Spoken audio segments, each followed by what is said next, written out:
What about animals choosing their guardians? Do you have any stories about that?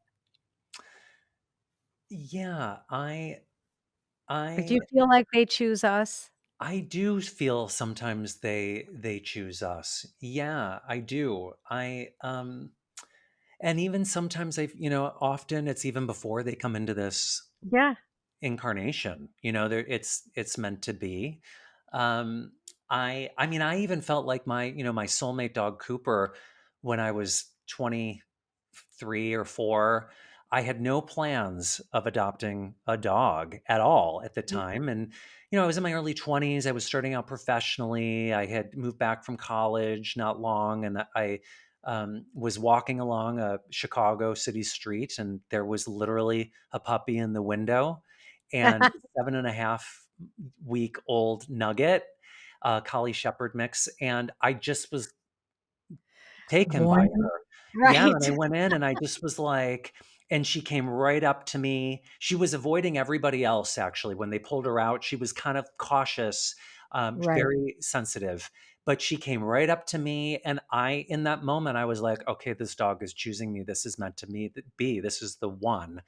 Right. And I mean, in hindsight, like, that changed everything. I mean, Right. everything that I'm doing now is really inspired and instigated by Cooper, and it's like that Right. just created the trajectory. And so I did feel like I mean, our whole relationship together, I felt, when we would look at each other in the eye, and it was like looking into each other's souls. And I was, reading her, and she was reading me, and there were setbacks and missteps and learning experiences. And Yeah. so, yeah, I definitely do. And in my work, I find that a lot. Like, and people will Mhm. say, come to me in a session, and will say, I'm really frustrated with this animal. Any animal, cats, dogs, any animal.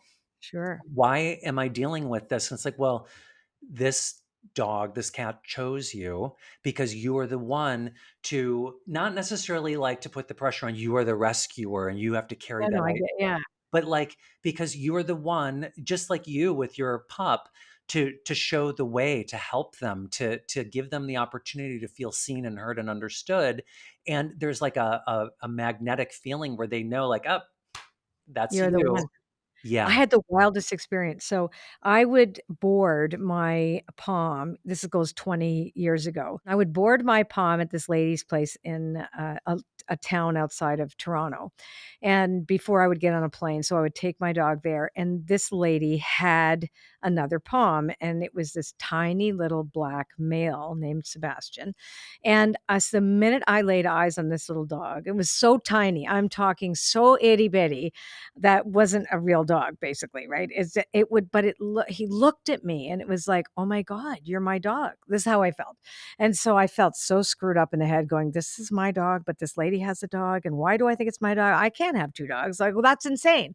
Right. So I'd leave and I'd tell Mark, because I was just with him. It was new at the time. I said, I'm just like, I feel like this little tiny dog is my dog. I feel like a crazy person going over there. And then one day I told the lady, well, I know this is going to sound wild, but are you ever possibly going to give up this dog? Because I feel like this dog is my dog. Well, of course, you don't say that to somebody, that your dog is my dog. Like, you think you're nuts or you're going to come and steal their animal.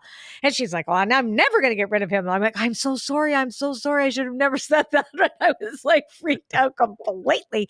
And then Mark's like, why did you say that? I'm like, because I don't know how else to say it. It's, I feel like this is my dog. Every time I'd go there, then he'd be looking at me and running back and forth on the couch, like, where are you going? Are you going to not take me? And I was haunted. Anyway, so I said, oh, I'm just going to forget about it. Mark had come and saw Sebastian, said, that's not a dog. That's a squirrel. We're never having that dog. Okay. Like, there is no way we're ever. That thing is 2 pounds or whatever. I'm like, I don't know why I'm saying this. I was so embarrassed. Anyway, 7 months later, I get a phone call from the lady. I can't bond with Sebastian at all. Would you like him?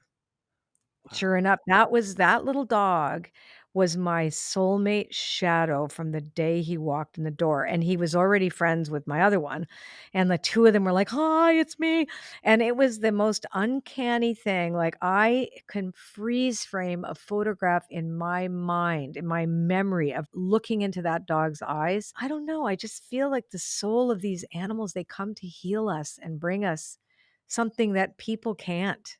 Mhm, mhm, so much Such an so. honor, I think, and we're responsible for the quality of their lives, but also the quality of their deaths Mhm. too. I think it's really, we are responsible for the lives of these beings.